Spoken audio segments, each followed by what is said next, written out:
Live a little. Like, life is so great. I'm so thankful for how hard I have worked and how hard I do work. But living a little to me is appreciating where I'm at right now, appreciating the incredible people that I have in my life, the amount of love that I have to give other people and they've got to give me. It's being present and content, but something I do need to work on is being presently there every single day when I wake up. Sometimes it's not doing harder or doing more, but it's doing different. That is the game changer. And I think if you commit to this and follow through, where you're at 10 years from now will be completely different, mentally, physically, all the things. So I would recognize this and commit to the change that you want to see.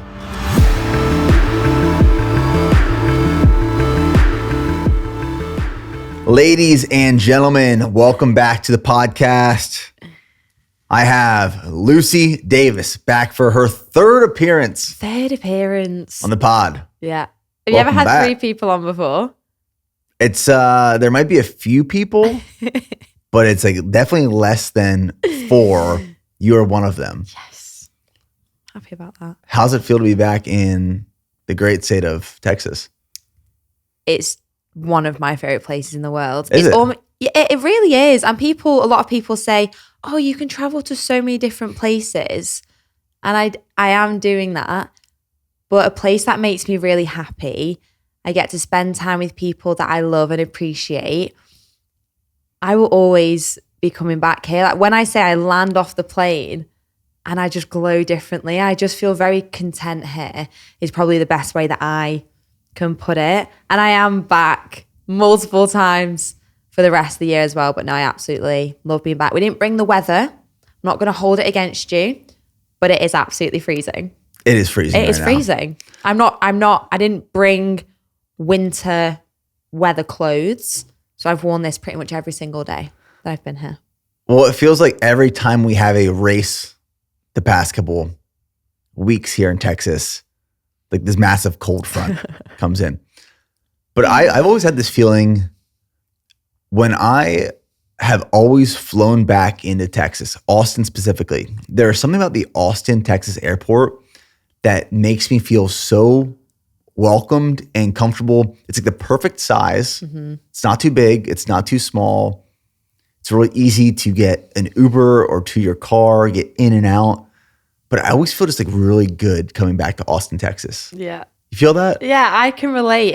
It's not a complex airport at all. It's literally you get your bag, you go through, and then you're there, your taxi's there. And also it's only 10 minutes-ish from where I'm staying, so it's not like an hour-long journey. I get here, I see people. Jet lag didn't even hit me really at all this time. That's good. I wake up 4:30, 5 o'clock anyway. So it almost worked in my favor for the first couple of days, but then I've just naturally still been getting up at 4:30, 5 because I like having the longest days here. Mm-hmm. I want to get up early. I want to get my run done. I want to be out there. I want to be with people. So yeah, the jet lag completely was absolutely fine this time. Well, I'm excited for you to experience the Austin Marathon. I can't wait. I'm a little biased because one, it was my first marathon ever. And it's in our backyard. Mm-hmm. But the energy of the Austin, Texas Marathon is unlike anything else I have experienced. And when I say energy, you go to some of these marathons and there's people holding signs and it's more goofy energy. This is committed energy. Yeah. This is a city that's filled with people who love fitness, who live the lifestyle. Lots of runners, lots of endurance athletes, but everything from the start line to the finish at this marathon is just good vibes.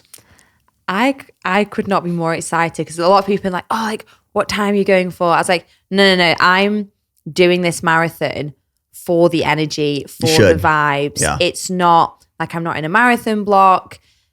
I have always wanted to do Austin Marathon. Obviously, BPN are the sponsors this year and it makes so much sense. I think me and Luke are going to run it together and we're just going to have a great time. We're there to kind of support other people when we're running it.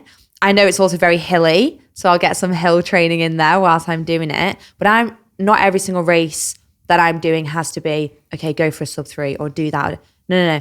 I'm going out there for the energy, for the vibes of the race, and to actually just take a step back and enjoy it and be around people and support other people who maybe are going for a time. But for me, for this one, it's enjoy it, be with the people you love, and have the best time doing it.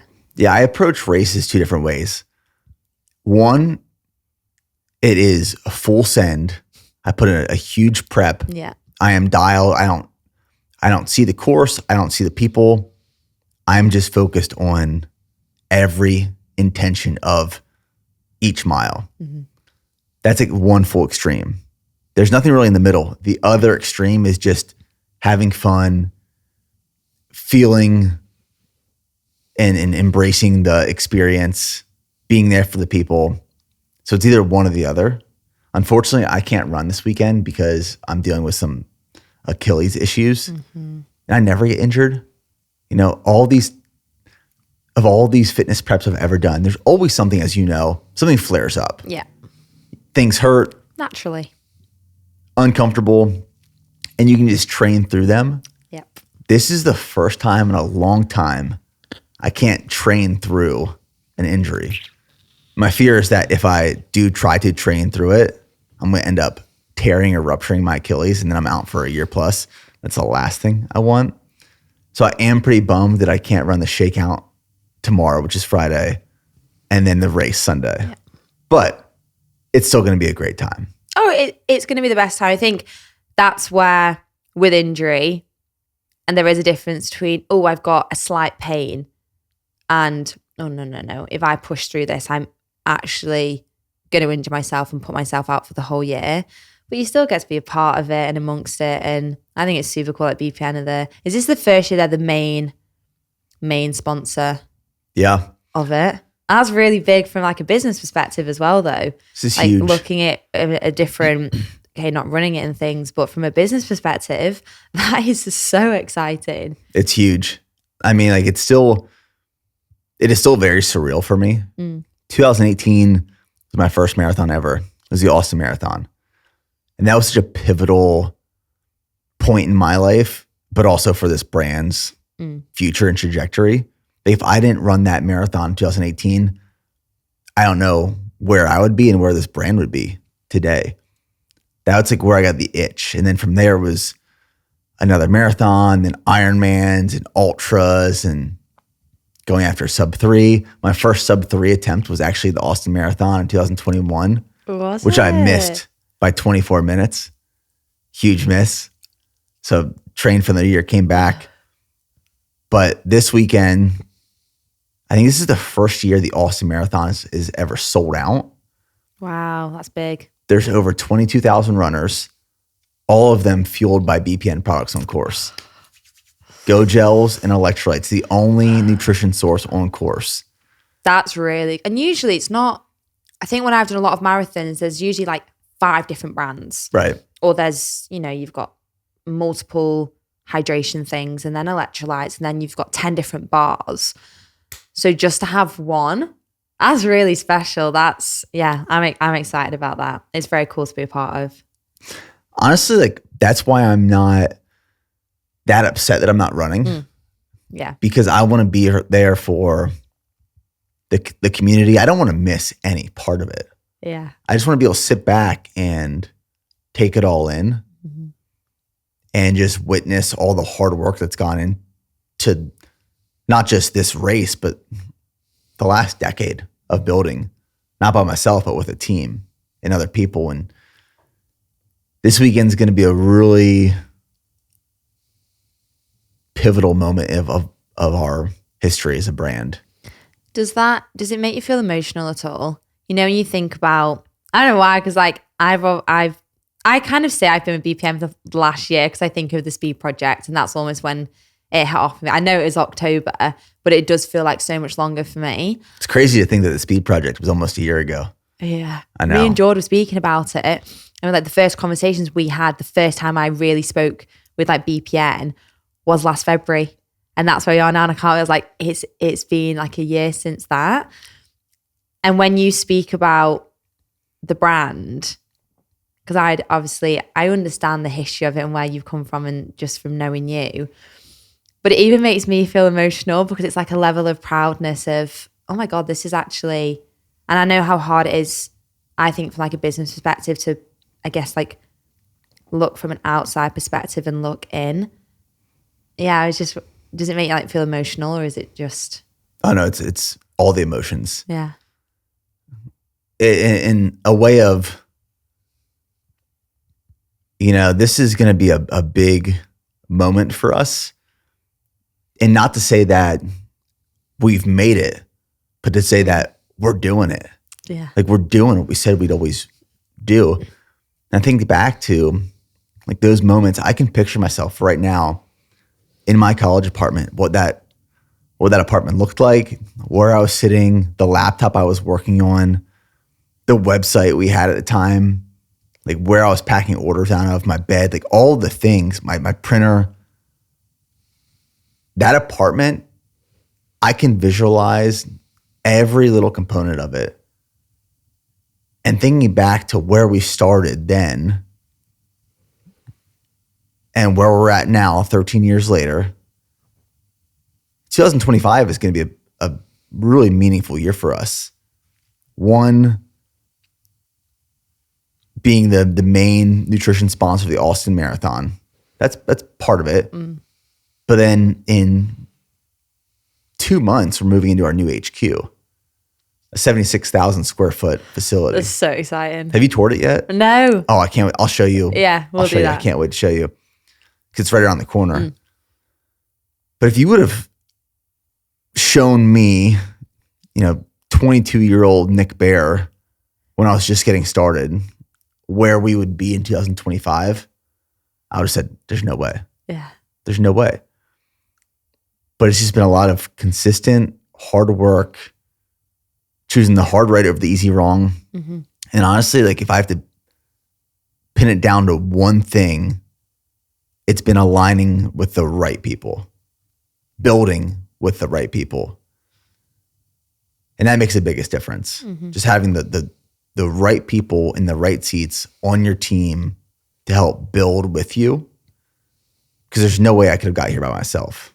Yeah. It's been with the help of a lot of other people, but yeah, it's an emotional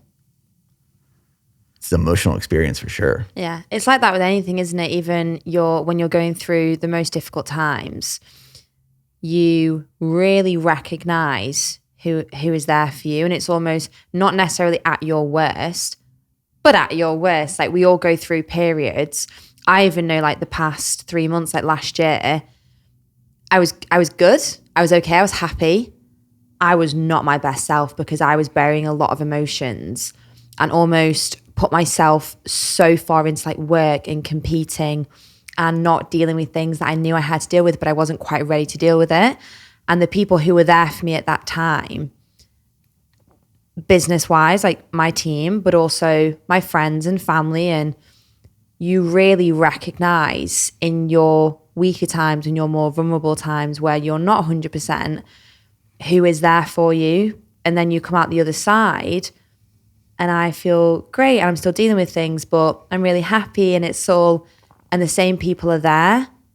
That's when you know you've got your people. And sometimes you lose them along the way and that's absolutely fine. But yeah, you go through pivotal points, whether it is divorce or having children, getting married, starting a business, your business goes to shit, whatever it is. The people who are there for you in the times of the suck are very, very important to me now. Like I appreciate it more than I can even tell some people, like how they have been so incredible over the past couple of months.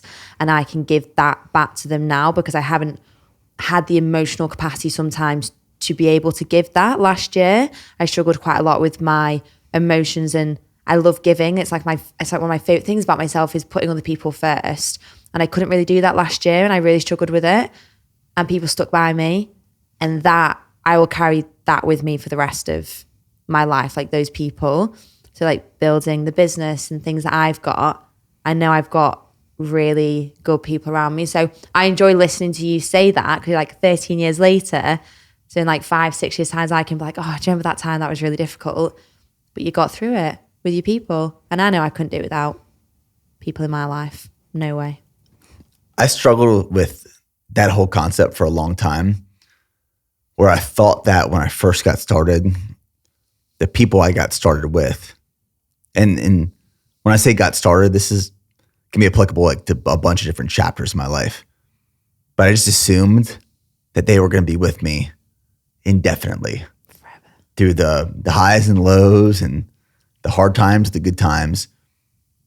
And then when people started fading off, when times weren't as high any longer, and you thought that people were so loyal to you, when things weren't going right, they were the quickest to jump ship.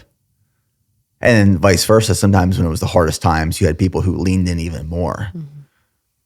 But I've realized and learned, I've talked with Steph a lot about this, that there are people in your life who are going to be very close with you forever.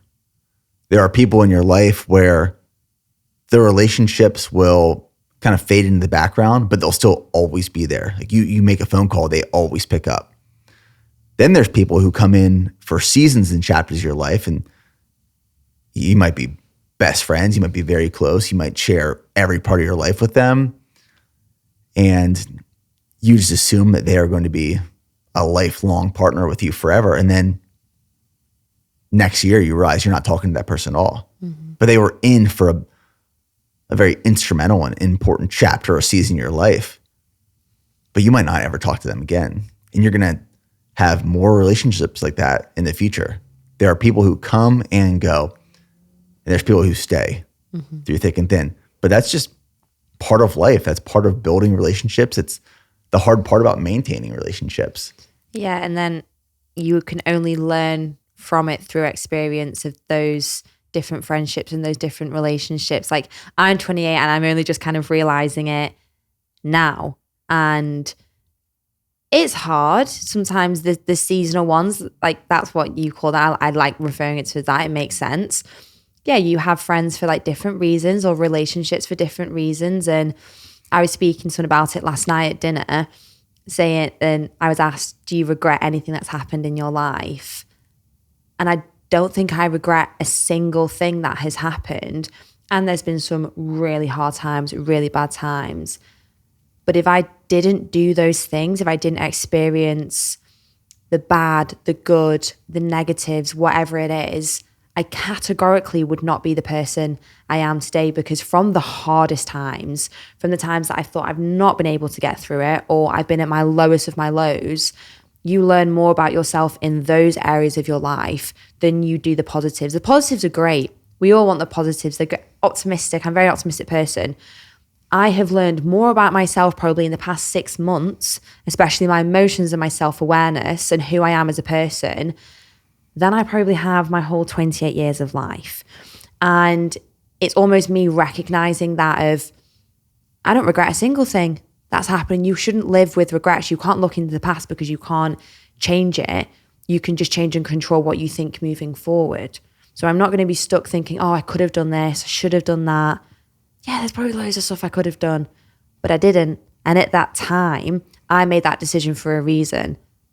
And it was probably the best decision that I could have made at that point in time. Even if I look back now and think, oh, good God, I can't think about it. No, I don't regret it, because I wouldn't have gone through the hardest times to get where I am today. And again, it's just something that I am still learning about myself and learn to be a bit more vulnerable and a little bit more aware of my emotions at the age of 28. And it's just taken me a little bit more time. It's just a constant learning lesson of life. Mm-hmm. You know, one thing I found I'll be 35 this summer, which is even crazy to like think or say. I'm going to be 35 with 2 young kids. I'm like, how did I get here? Yeah. Like, what happened? It was a few months ago. And I was hanging out with Fonz and Luke and French, and we were filming some videos, and we were working out, and it was a late night workout. We were feeling it. We were flexing and like filming it. And I got home, and Steph was like, you do realize you're like 10 years older than these guys, and you're still flexing in a mirror post-workout. So I still feel, when I'm with those guys, I feel like I'm in my early 20s. 100%. They make me feel young. But what I have found is as I've gotten older, with each incremental year, that each incremental year is more dense in terms of like quality of wisdom that is gained and achieved. Mm-hmm. So like when I look back to when I was 30, for example, the amount of insight and perspective and wisdom I was gaining in that year was less than what I am as a 34-year-old and will be as a 35-year-old, because with more time comes more experience. And I'm not just living to live, but I'm living to grow and get better. And I'm searching for that development. So I am pushing to do more, to accomplish more. And with that, there's failure that accompanies it. But when you push, like you're pushing beyond what you think or could be capable. So with each additional incremental year, it's not just another year. Mm-hmm. It's another year to gain so much more quality wisdom. Well, that's one of the things that I've really been working on, and we kind of touched on it the other day when we briefly spoke in the gym. I always felt, because I obviously hadn't seen you in a while, and I almost opened up to you in a way of being, I have things that I didn't deal with that I'm dealing with now. And one of my, it's just so weird because I always write my goals up every single year. And I'm the type of person, I have a fitness category, a race category, a business category, a personal. I'm very much a high achiever, and that is how my brain works. It just is. It's the growth mindset. It's looking into the future. It's what's next, that I have realized and almost taken a back seat of, I'm constantly thinking about the future, that I forget being present is one of the most important things that I have not been doing. And yeah, I worry about the future. I'm not scared to admit that there's things that I worry about, like being a young business owner. I worry about other people and I think about them and I put them first.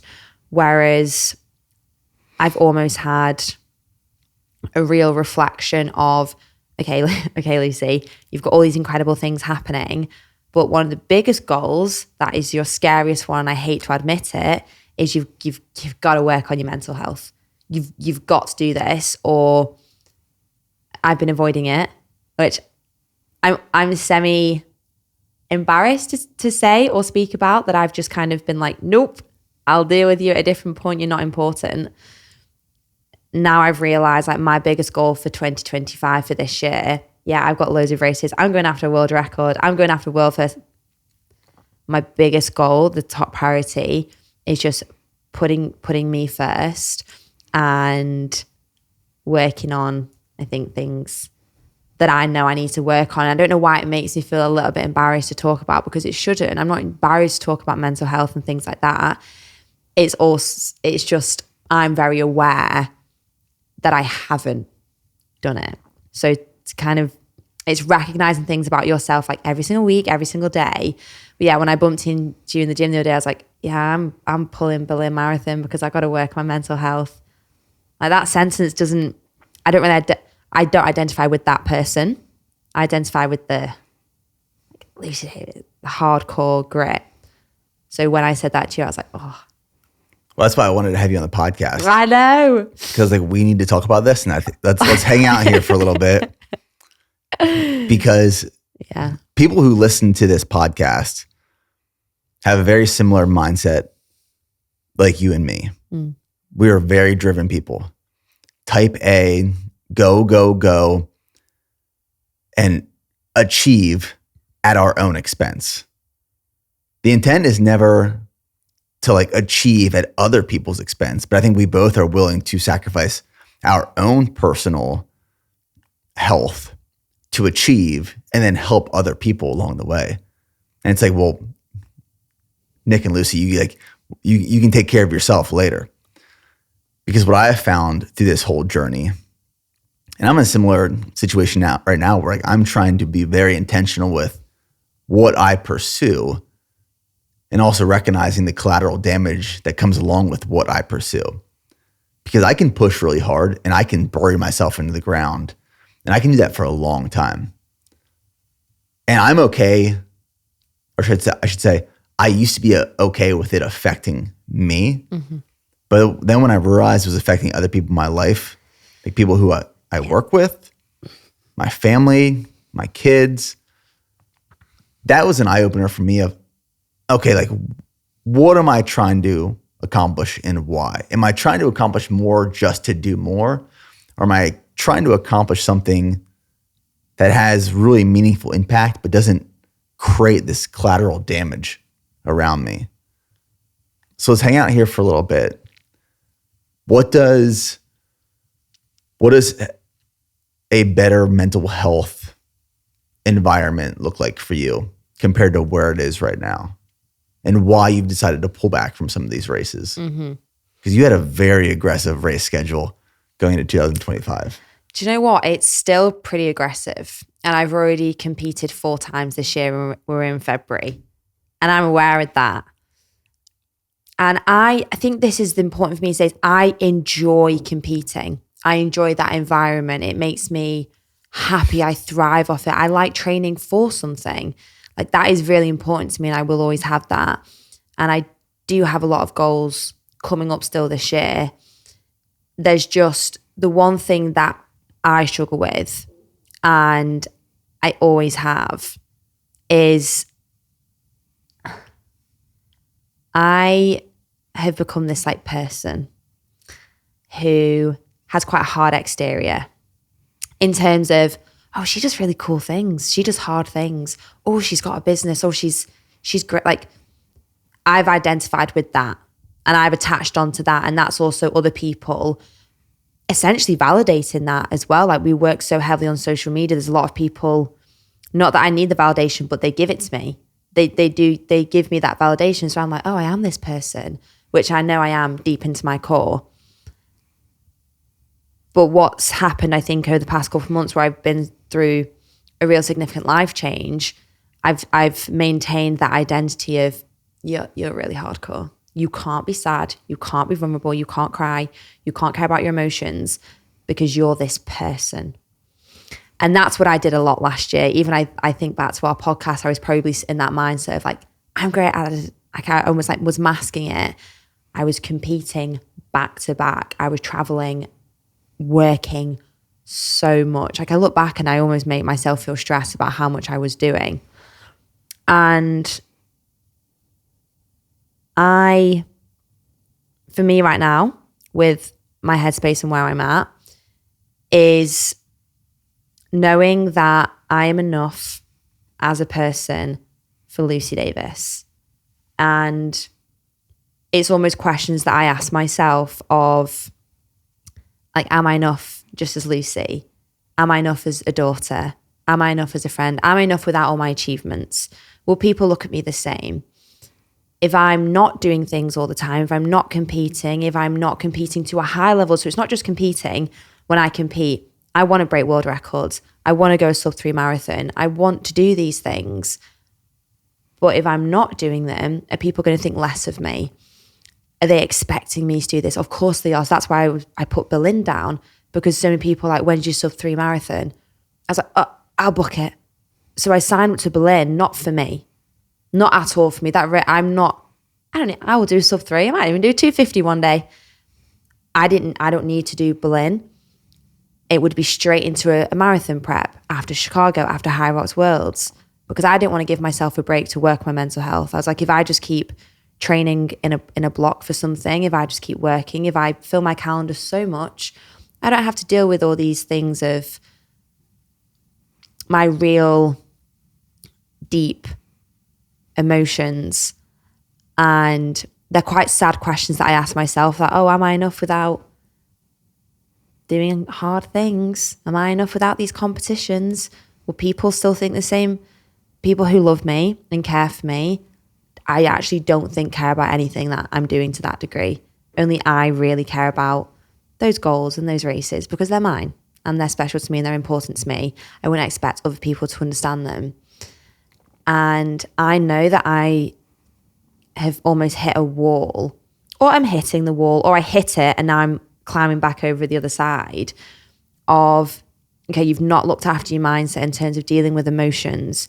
You've not dealt with trauma. I've not dealt with things that I know I need to to physically be able to perform, to presently be there for my friends and family, to be the best person that I can be. Like, one of my favorite things about myself is I'm a really kind person. Like, I put other people first, and I love that about myself.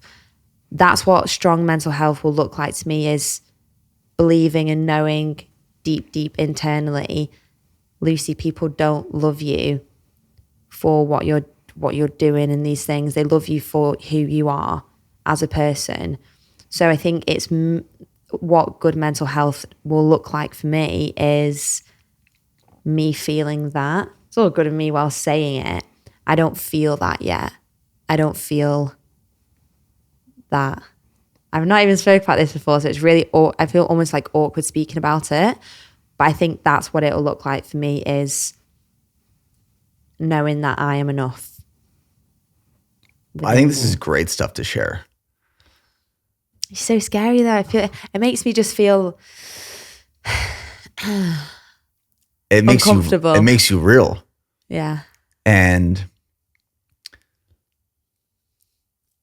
I think the one thing that social media has done, it has amplified not necessarily our need, but our exposure to external validation. Mm-hmm. Like, external validation has always been there, but when you build a platform and a community where there's hundreds of thousands of people following you, like in your case, and you're receiving comments and feedback and all these messages providing this validation around what you are doing, which then forms your identity, you and yourself create an identity around that validation. That's normal. Mm-hmm. I've 100% been in that same situation. I've been there many times before. My question for you is, and this might be hard to answer, maybe you don't have the answer. I'm assuming you get a lot of your validation from like these physical fitness challenges, mm-hmm. races, competitions, high rocks, marathons, ultras. Who is Lucy Davis without fitness? Like, what legacy do you want outside of fitness and accomplishments? You know, when I said to you before, this was one of the questions that I sat with when you were like, oh, we're going to speak about this. I didn't even really have an answer, and it almost made me feel quite sad, because I see fitness as, that's how I've chosen to live my life. So it's almost like ingrained in me. It's a part of who I am. But it is also and because I have been in sport my whole life, I've almost not known different. As in, from as soon as I could walk, I was in sport. It's who I am. I almost see like fitness as a lifestyle. And I don't necessarily identify with a particular sport. Like I don't identify myself like as a high rocks athlete or as a runner. It's not that. Mine's the situation that I have is I identify with doing hard things, which in turn is me doing all of these races. And me without like the fitness side of things, I don't think she fully exists right now. I don't. It will always be part of my life. Sport and fitness will always be a part of my life. Who I am without that is understanding that I'm a very giving and kind person. And one of my favorite things to do is be with people that I love and doing things that they enjoy and understanding different cultures and learning and writing and photography and fashion. There's all these different things that I am so interested in. But because I've not been present within my own life as much as I could be, I also own a fitness business. I own a fitness app. So again, it's, even when I'm thinking about business, it's very much in a fitness sense. I have other projects that are all in the fitness space that You're speaking to the choir right now. I know, that I just so happen to be launching all in the fitness space, because that is who I am. And I'm proud of that. Like, I'm really proud of the person that I am today. But it's knowing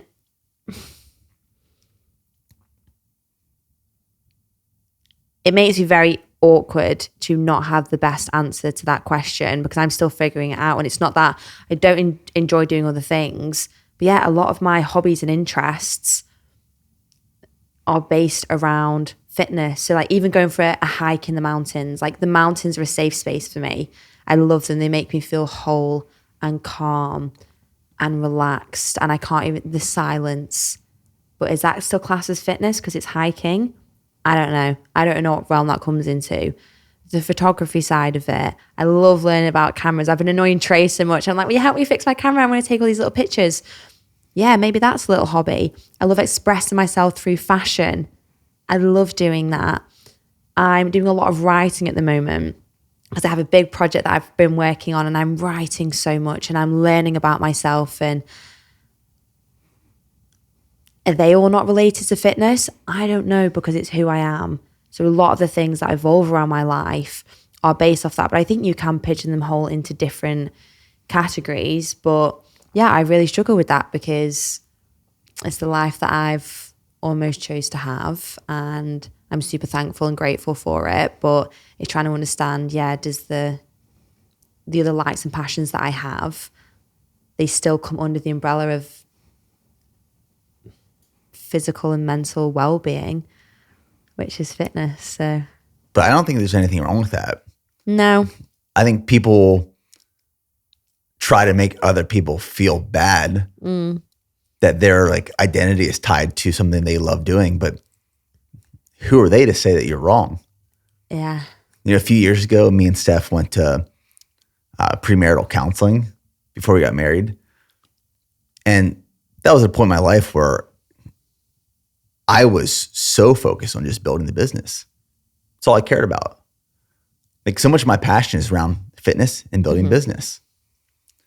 And I was creating a lot of collateral damage in my life because I was in an Ironman prep at the time. I was scaling and growing business, trying to hire more people. It was just like, it was a very fun but tough time.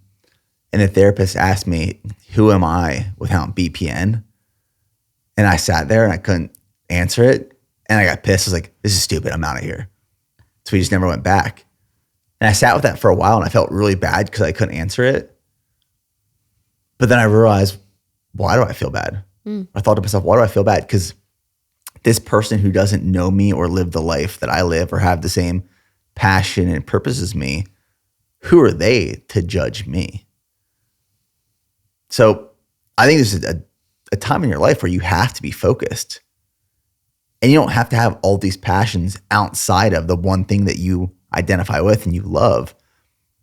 But again, I think people make us feel bad for not having that thing. So then we feel bad internally on ourselves. And it's this internal battle.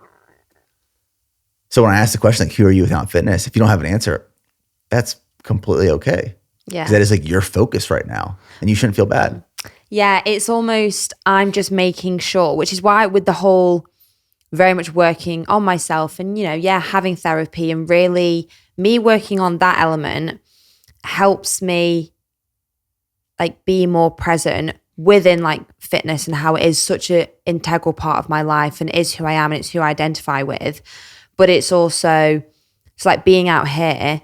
Yeah, I'm training a lot and it's fitness based, but I'm training with some of the best people ever. And I'm having so much fun and it doesn't feel like stressful or anything like that. And I'm working on my emotions. I get to run the marathon with Luke and I get to be around everyone. We're doing a really cool like filming thing at the moment with like High Rocks. And it's just, I'm like, this is really fun.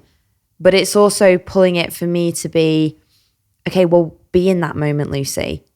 Be present. Be present in this podcast. Be present when I'm training with the lads later. Be present when we're having steak in Texas. And it's these things that's important to me. It's living in the moment. For a lot of people, I think it's like, oh, live in the moment. No, I recognize that I do need to live in the moment and not be so worried about the future. Like the future. I can't think too far ahead. I have my goals. I know what I want to achieve. But I shouldn't be thinking about those future intense goals because they are intense every single day of my life. They're goals that I have. They're not going anywhere. I know I can achieve them. They'll be hard to achieve.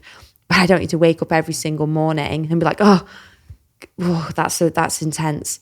No. I can be more present. I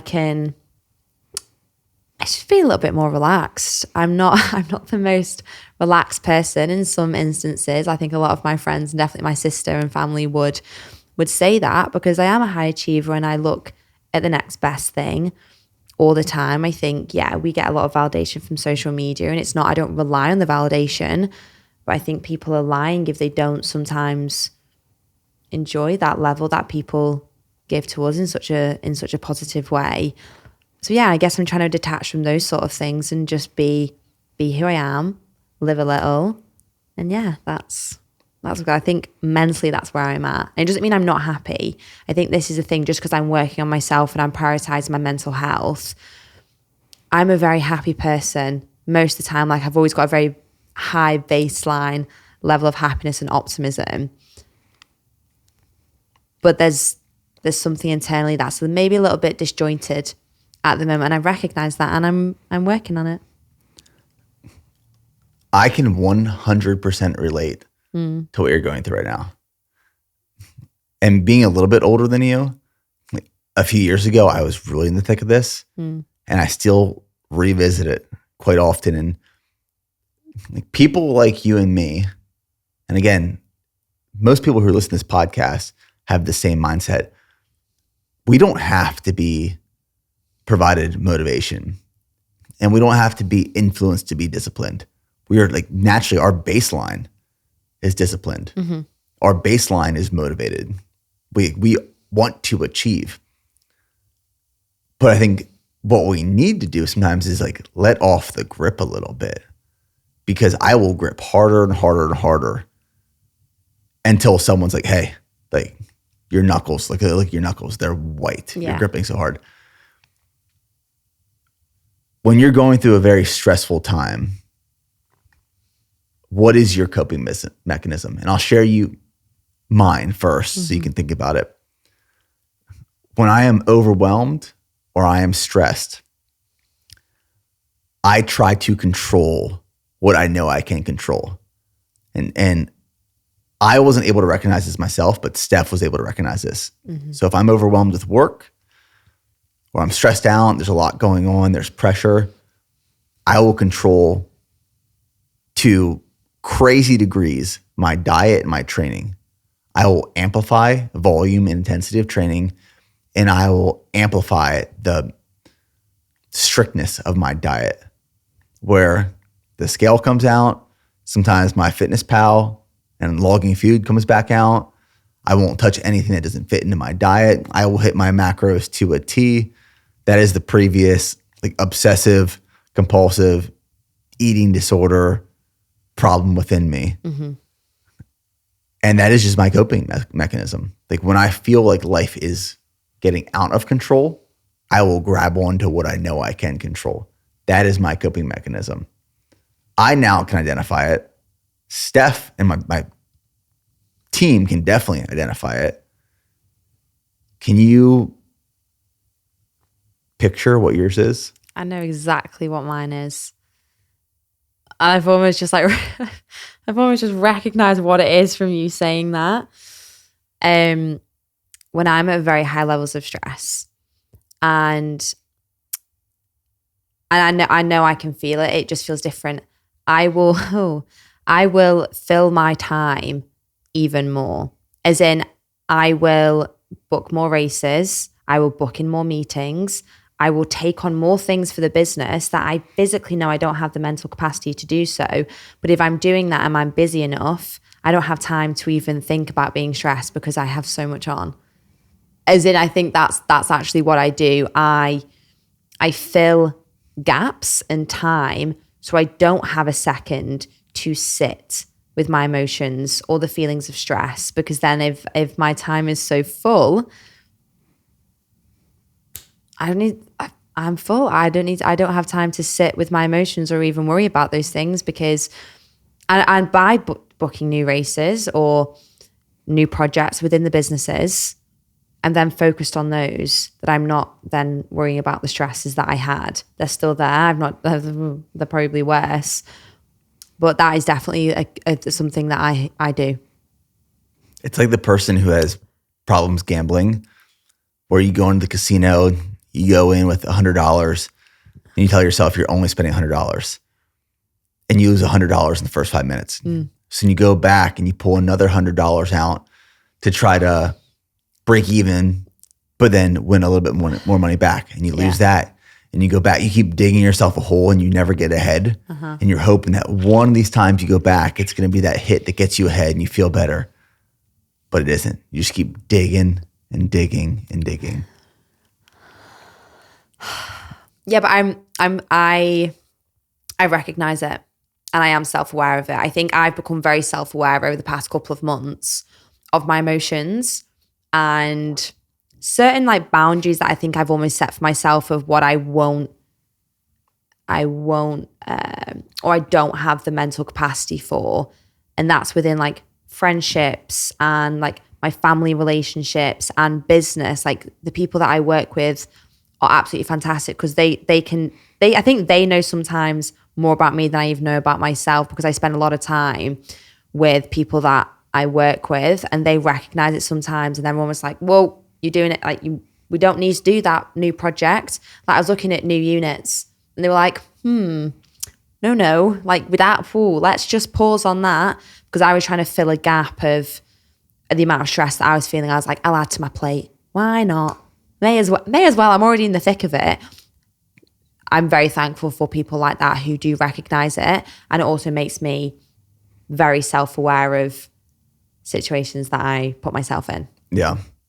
Because then everyone else, when you take on more and say yes to more, it's not just you taking it on. It's everyone. Everyone else. Yeah. I want to take a quick break in this episode to talk to you guys about how I use our products around my endurance training and how you can as well.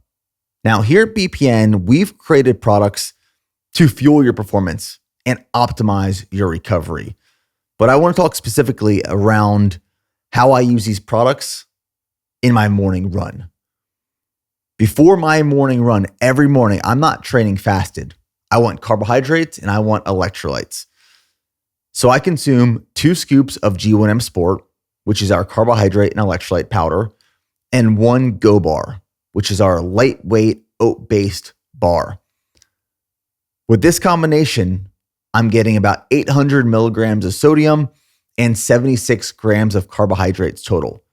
Carbohydrates for the fuel, electrolytes for the hydration. This is going to set me up to have the best run possible. Fuel and hydration. Now, based off of the distance, duration, and intensity of that run, I will add in Go Gels during the workout. And the Go Gel is our simple ingredient endurance gel, 24 grams of carbohydrates in each gel and 110 milligrams of sodium. We have a non-caffeinated version and a caffeinated version. The caffeinated version has 75 milligrams of caffeine per gel. And I will have 1 Go Gel every 30 to 45 minutes or every 4 to 5 miles. And we really created the Go Gel for these bigger effort runs or endurance training sessions and races.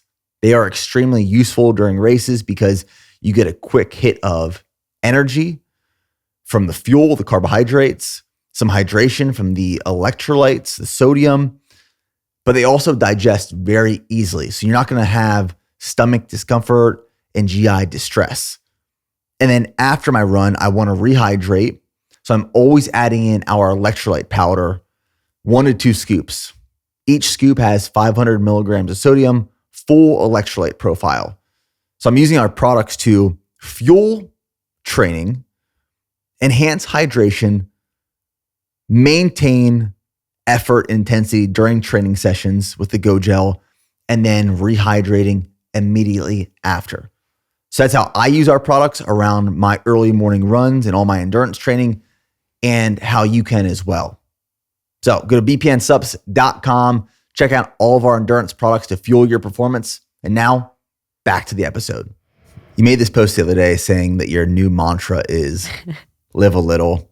And I think we've been like skating around that for a little bit, but like, exactly does that not necessarily mean to you, but what does that look like? Living a little. I say that and it relaxes me. As in, I don't think, when you hear a quote or someone says something to you and you resonate with it at a time in your life when you needed to hear that more than you even realized. My sister said that to me. The first day I landed in Texas, I FaceTimed her. I was like, I've got all these things on. And she was like, whoa. She was like, you're in, and I was like listing off work things. And she was like, whoa, live a little. And I thought, I do. I was like, I've got a great life. I almost was shocked when she said it. I was like, yeah, I am living. I've got a great life. I'm really relaxed. And she said, Lucy, everything you've just listed off, you've made your trip seem stressful and you've not even been there for a day. I was like, but nothing's stressful.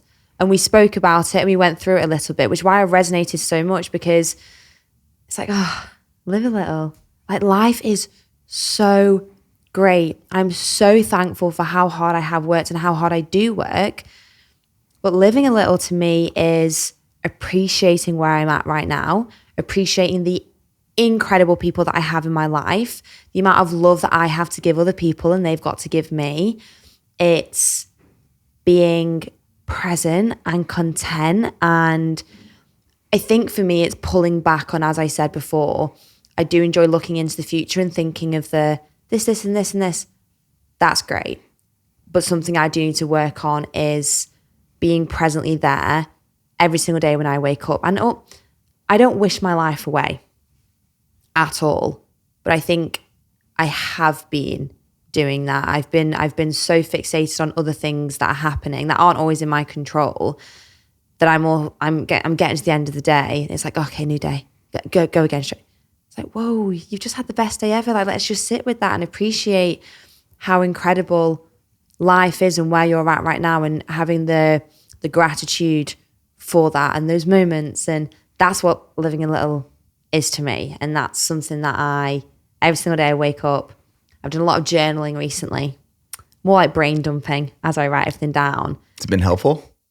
So helpful. And I was a little bit not against journaling, but the way I pictured it was people writing essays, and that almost stressed me out. I was like, I don't have the time to be doing that. They're almost just thoughts. Like, sometimes I write one word and that's it, and it just might be a moment that I'm feeling.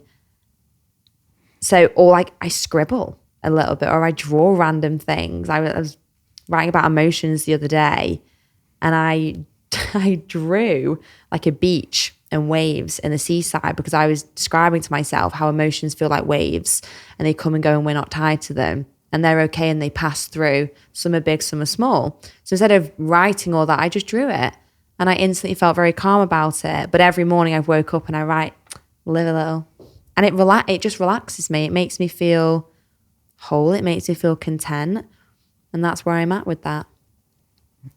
What has held you back from living a little in the past? Like, what is your fear around allowing yourself to live a little? Letting other people down, I think, is a really big thing for me. Not that I don't think anyone would ever say that to me if I take my foot off the gas a little bit and I'm not this go, high achiever all the time. I worry about letting my team down. I worry about letting my family and my friends and my loved ones down. If I am not identifying with that hard exterior woman that everyone, so I'm about to say expects me to be. I don't think anyone expects me to be that ever. I think I could be that. I am who I am without that. But in my head, it's, if I'm not doing all these incredible, amazing things, if I'm not doing this, if I'm not doing that, if I'm not pushing on with business, people won't look at me in the same way, or I won't respect myself. And I think that's made me not take my foot off the gas to a degree. But by not doing that, I've probably had the opposite effect to myself, where like my sister's been so pivotal. Like she has, like, the relationship you have with your family and like a sibling, for me, like my sister, she will tell me how it is, and she will be pretty brutal sometimes, and she's the only person who really will tell me what I need to hear at different points. And she said it the other day, she was like, you're almost like wishing your life away. She's like, you're 28, your life's just started. You're in a new chapter, your life has just started. Enjoy it. She's like, enjoy your time, live a little. And it's, it's stuck. My piece of advice for you is I think it's like really important. And I only share this advice because I've been here where you're at many times before. Is in the past couple of years, I've been at the same intersection that you're at right now. And I've recognized it. And I've said I was going to make a change. And then I never did. And I went back to my old ways and kept burning myself. Mm-hmm. And then I would finally get to a breaking point where I'd recognize it again, say, I'm going to make a change, go back to burning myself. And through burning myself, it creates all these like rips and tears in other parts of your life with people and business and all these things. My biggest piece of advice is recognize this and commit to making a sustainable change, because I can guarantee you if you do make that change, because I committed to that change recently, the growth you see on the other side is 10x what it is if you just maintained what was, I say comfortable, not actually comfortable, but comfortable for you. Sometimes it's not doing harder or doing more, but it's doing different. That is the game changer. And I think if you commit to this and follow through, where you're at 10 years from now will be completely different financially, mentally, physically, all the things. So I would like recognize this and commit to like the change that you want to see. Do you know what as well? I almost hit this point last year. I was like, yeah, I'm all in with that. I didn't. Oh, I've been there. I've been there. Completely lied to myself. Didn't really do anything about it. Didn't deal with emotions that I knew I should have been dealing with, that everyone was. And it was almost, I give myself some grace because it's like, okay, that's fine. Now I recognize that. I'd never had those emotions or how I felt before. I didn't even know how to deal with it. So I just pushed it aside. And I did a lot. I learned so much about myself. Whereas now, like the past week, it's hit me and I'm like, oh no, yeah, I'm fully committing to that. And I've done it in different ways of, like with therapy, for example. Oh, I'm fully committed as in I've said to my therapist twice a week, every week, which is, it's a lot. I've had some out here and I sometimes need to give myself a whole day because I'm a very committed person. I pride myself in being committed to my sports, to my businesses, to my friendships. And it's like, okay, Lucy, you're committing to this now. And I have. And I'm actually really proud of that. Like the past couple of weeks, like 3 or 4 weeks, I have fully committed to this. And that's the type of person I am. I am a high achiever. So me saying I'm committed to something, I'm going to follow through with it. And I just didn't do that last year. And I'm aware of that. Whereas this time, and it's only been like, 3 or 4 weeks where I've really kind of drilled into this and like recognize how I'm feeling. I already feel a big weight off my shoulders. I already feel a lot better. So I'm seeing this isn't an overnight thing, and I'm aware that this is going to be, a good couple of months. But the small changes that I have noticed in myself, being kinder to myself, a new level of confidence, a confidence that's like authentically me though. I think one of the best things that I like about me is that I am very authentically me. Like what you see is what you get kind of thing. I'm not different online than I am offline. And I'm like proud to kind of like recognize that in these changes that I'm going through. Because for a lot of people, they need to put their foot on the gas and do more. Whereas I'm doing the opposite, and I've never really had to do that before. So the big one is me, again, for a lot of people, it wouldn't maybe relate, but pulling out of Berlin for that sub 3, because it's not, I could do that race. Oh, for sure. I'm ready for a sub 3. I'm itching for it one day. It's not that I could do that race in September. It's the fact that July August, September, I want to take off competing. As in, I don't want to be in a prep. I've been in a prep since 2021. That's like 4 years. I'm doing that because I want to go on a holiday, which isn't work. I want to spend time with people that I love. I want to not be in a prep. And I don't really need a massive explanations people for it.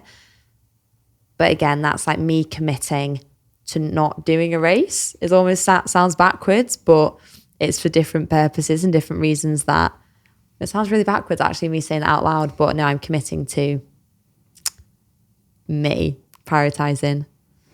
People who truly know how to commit and have committed to something in the past will completely understand what you're doing and why right now. So I just finished reading this book, which is a business book, but like it's very applicable to this. And it's called BE 2.0 by Jim Collins. And it stands for Beyond Entrepreneurship. Yeah. It's probably my favorite book I've read in the last 2 years. I listened to the audiobook when I was running. I finished it, ordered the hard copy, and now I lay in bed at night and I'm reading it and highlighting all the stuff. I'm pretty much highlighting the entire book. Yeah. So I'm like, what's the point of this? But it talks about how like in business, vision is so important. But again, this is very applicable to life. Vision is like what needs created at all corporations, organizations, companies, brands, individual family units. Vision guides strategy, and then strategy guides tactics. And within vision, there are core values, there's purpose, and there's goals. So what most people do, and what I've done before, is I just go and create goals. And my goals in my mind are my vision. But my goals aren't aligned with a purpose, and that purpose isn't aligned with core values. So first, like to create vision for yourself or your business or your family, you create core values. Core values aren't like these lofty integrity, honesty, those characteristics, like very like straightforward. Like one of our core values at BPN is that we will not pursue growth at the expense of profitability. Like we will always be profitable. That's one of our core values. So you create your core values first. And your core values as a business or like as an individual shouldn't change more than one time every 100 years. Your purpose also shouldn't change more than one time every 100 years. So like our purpose at BPN, which is also aligned with my purpose, and as I read this, you'll realize it has nothing to do with like these physical feats or challenges. BPN's purpose and my purpose help people realize that anything is achievable with hard work, commitment, and consistency, and then provide them the fuel, resources, and inspiration to do it. Like what I get the most out of in life is like helping people realize and achieve confidence. Like you said you would never run. I want to inspire you to go for your first run and then run a marathon one day. And I want to guide you to get there. I want to show you how. Like that is like my purpose. That's what I love to do. And then you create goals. And your goals in a business, for example, which might be different from personal, are 10 to 25-year goals. So your goals are only created after you've already identified your core values and your purpose. And the reason I share that is to say that what I used to do, and I believe a lot of the people do, is they create goals they think they want or other people want for them. But what ends up happening is those goals might not be aligned with your core values or your purpose. So those goals are completely moving in a different direction from where you want to go and be.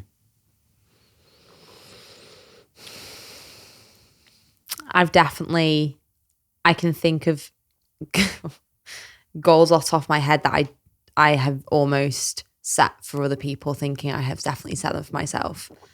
And I've not. And I think I do really within my heart.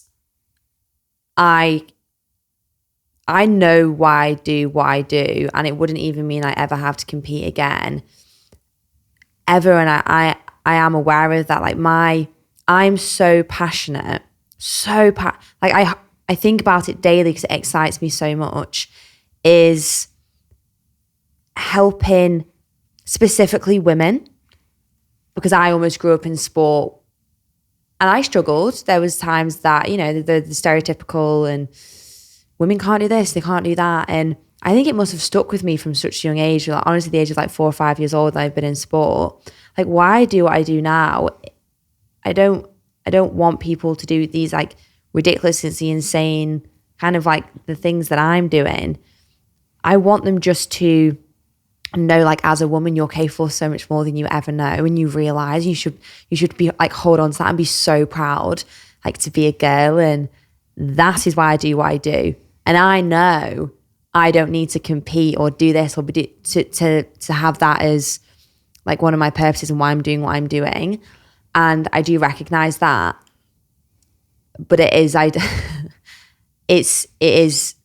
I probably will definitely read that book and almost like sit with it and break it down myself to understand why I am doing these things as well. Like, I can't give you a solid answer to, I wanted to sit and read that book. I think I saw you post it on your story and I've already screenshotted it to add to read. And like, I think I'll learn a lot from it. But yeah, I know my purpose and I do have a lot of my core values, but there's things that I definitely need to realign and work on slightly. Yeah, as we're talking about this, I'm thinking like, I don't want people to think that we're saying you should stop pursuing goals and all these physical challenges and all these things. Never.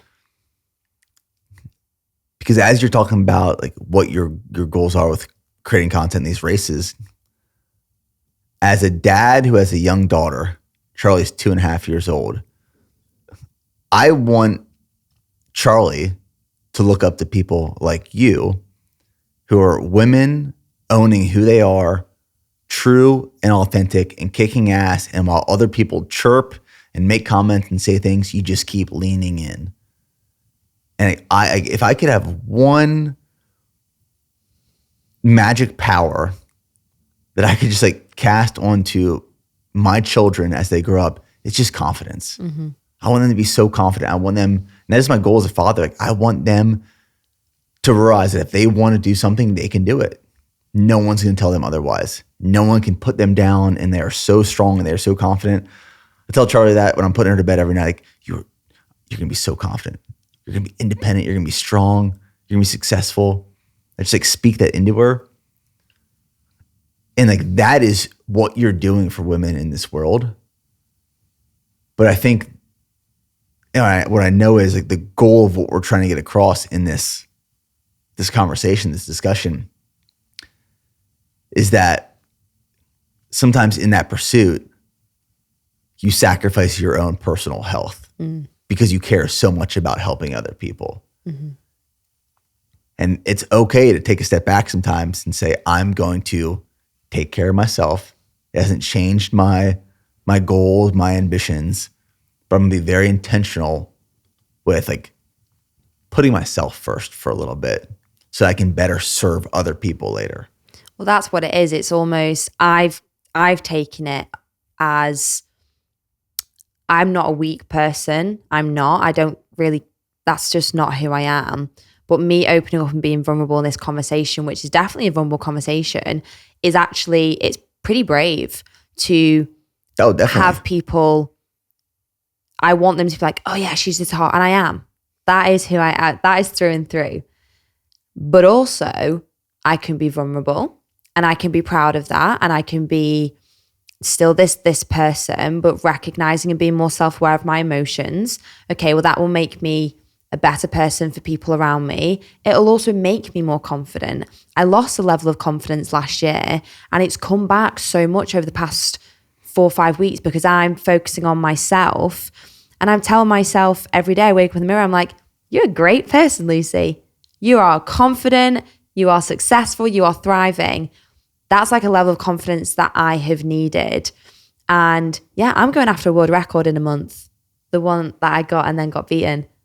And then doing last man standing. I've then got High Worlds. I'm not doing that. I want to do those things. There's just certain races that, that one can just be put on pause. And that's me just being really self-aware.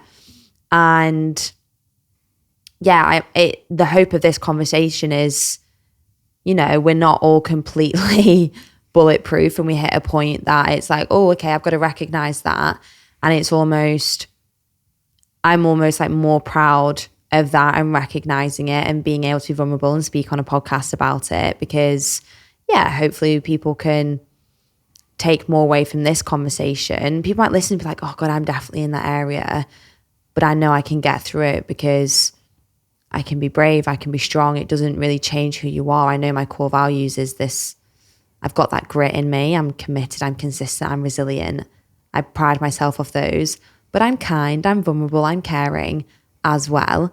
And I think that'll help me be like the most confident person that I can be, that I lost a little bit of myself last year. But yeah, it's a really interesting topic. Sometimes you instill more confidence in people, not by being bulletproof, but by being vulnerable. Mm-hmm. I'm thinking back to like some of the recent comments and DMs I've been getting around like my whole ankle situation, my Achilles, just my foot in general. Not really sure what's causing the problem. I have an MRI Tuesday to really figure it out. I'm getting so many messages saying, dude, I'm so sorry. Like, here's what you can do. Like, you're going to get back there. Like, don't keep your head up. Don't let this destroy you. I'm like, I'm good. I'm good. Like, my identity, and this might be a different response today than it was 2 years ago. My identity is not a runner. It's not even necessarily an athlete. That is something that I do. But when things happen outside of your control and they challenge your goals and what you are working towards, I now just go back to my core values, my purpose, and I reshift that time and energy towards something else. I'm just going to keep moving. I'm not going to lose momentum. I'm going to reshift and refocus that on moving forward. Mm-hmm. And like once this leg is back to normal, I'll be good. I'll be running again. I'll be training, going for that 2:30 marathon. But I think a lot of people reached out thinking that my whole soul was crushed when this happened. I'm like, yeah, it sucks, but like, it's part of it.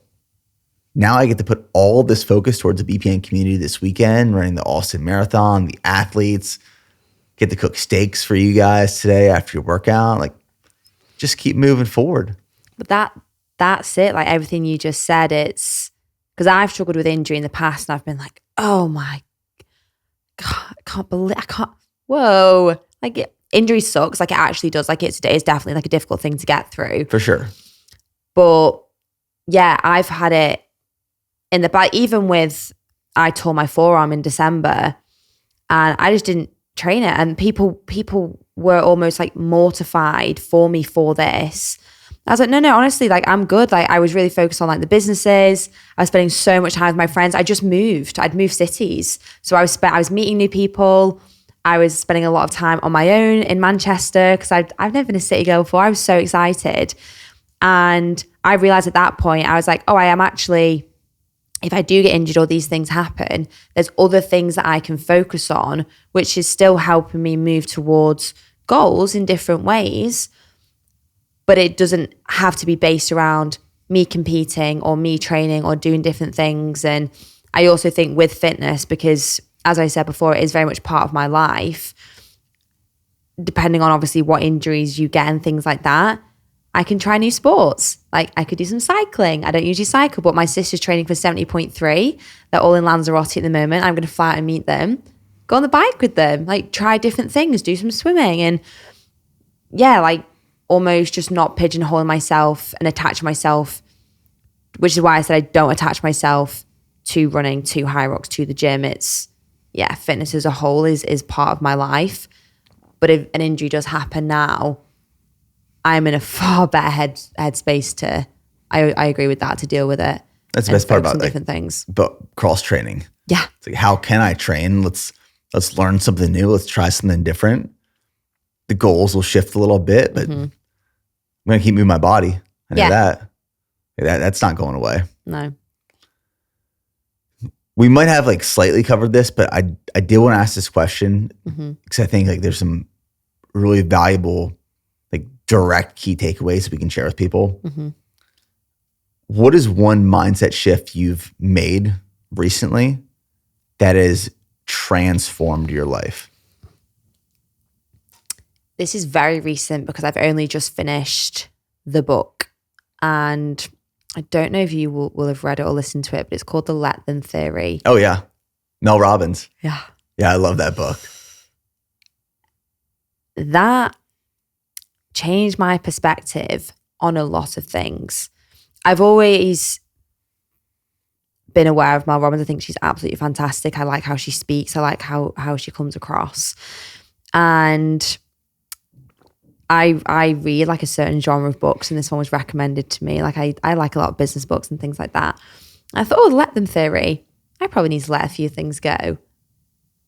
It is one of the best books. I actually listen to it on my runs. And the Let Them Theory, in terms of the reason this changed my life so much is because, and it was a complete mindset shift. It's not just a book that, oh, no, I really use this now. Not wholeheartedly, like my whole life isn't based on let them.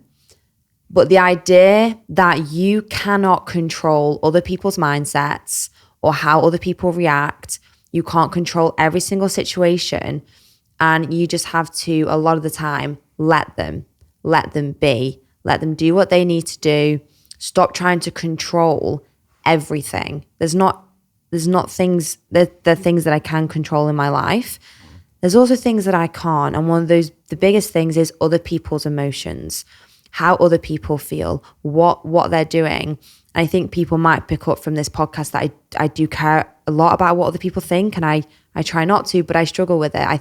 I socials or friends or family or whatever it is, I'm like, oh, what are they? Let them think what they're thinking. Let them have the emotions that they're having. Let them say what they want to say to me, and then let me. And it allowed me to have a lot of self-acceptance about myself, and also, I guess, a high level of respect for me and my boundaries, of not always trying to please people. I do that quite a lot. I think I do things sometimes just to make other people happy. I'm good at having hard conversations, but sometimes I'm like, oh, I just want to make them happy. I can't control it.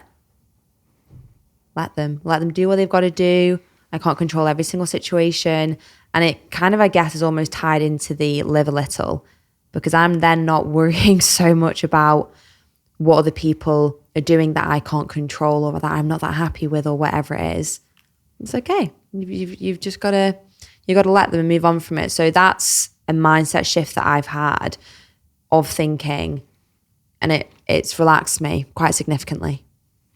Yeah, Steph shared that book with me, and I really enjoyed it.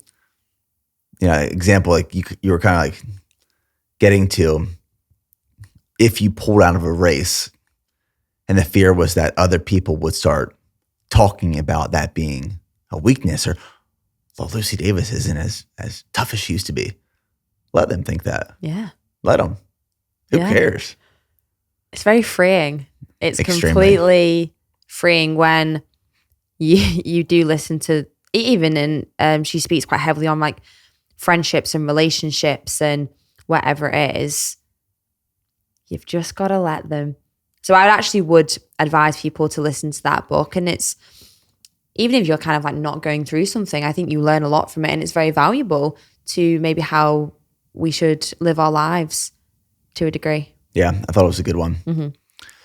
One that I wanted to share, a mindset shift that I've made, I think, over the last couple of years, is acknowledging that you don't need a title to start acting like you've already achieved it. And I was spending time with one of our athletes, Sally McRae. She's a good friend of mine. And we were talking, this is probably a few years ago.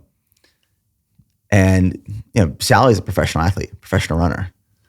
She's like, Nick, you're not a professional athlete, but you train and you eat like one. I was like, yeah, you're right. I don't have that title and I might never have that title, but I'm still going to, like, when I set a goal, I'm going to act like I'm a pro. I'm going to train like a pro. I'm going to recover like I'm a pro. I'm going to eat like a pro. I'm going to have the mindset of a pro. Being professional is not a title. It is a mindset and a practice. And that mind shift was truly like revolutionary for me. And I want people to think that same way. You don't have to be a pro. You don't need the title to start acting like it. I absolutely love that. And that's so true. I think almost when I first started getting into running, I was a little bit embarrassed to say that I started running because it didn't really tie with just like going to the gym and had all this muscle and whatever I was doing. And I almost put a self-limiting belief onto me that I'm not this. So you can't, quite negative, like around it, you can't do this, you can't do that, you don't look like a runner, you're not this. I almost started to say to myself, you are a runner. And having more of a positive outlook on those things, because I'm exactly the same way. I'm not a professional athlete, but everything that I do and like how I choose to live my life and I'm not, it's like the business thing. I'm not the most successful business, but you almost put those limiting factors on yourself and you pigeonhole yourself by saying you're not that. So I can relate to that a lot. I think that is a fantastic mindset shift. If you view yourself as an amateur, you're going to train like an amateur. You're going to eat like an amateur. You're going to think like an amateur. Yeah. It's a mindset. Mm-hmm. Game changing. I like that. I feel like people will take a lot away from this podcast because even I've taken a lot away from it. This is one of my favorite conversations. Yeah. I mean, I feel like I've been sat here sweating because I've definitely, they're like hard conversations to almost have with yourself. I find you very easy to talk to because we do have like a similar, even though we're at different stages of life, there's like similarities. But then us having this conversation for your audience, it's like, okay, well, this is probably going to help people. So even if it feels a little bit hard to open up about certain things, that's okay. Because like I said before, it'll probably make me even more confident moving forward. And you open up to a level of bravery. And if people had comments off the back of this, it's that whole thing of I'm like, okay, let them. Let them. Let them. You have your comments. I'm good. One of the best things Steph has ever shared with me is that sometimes people don't need advice. They just need to know that they're not alone. Yeah. And that if someone else is going through something similar, they might not need or want the answers of how to climb out of it, but know that they're not the only ones trying to navigate it. And that in itself is like, okay, this is normal. Yeah. I'm okay. I'm going to make it through it. It's not just a me problem. Yes. And that's true. I think everyone can relate to people in different ways. And yeah, I think from maybe an outside perspective, this conversation might shock a lot of people from me because when I land in Texas, people are like, you glow differently in Texas.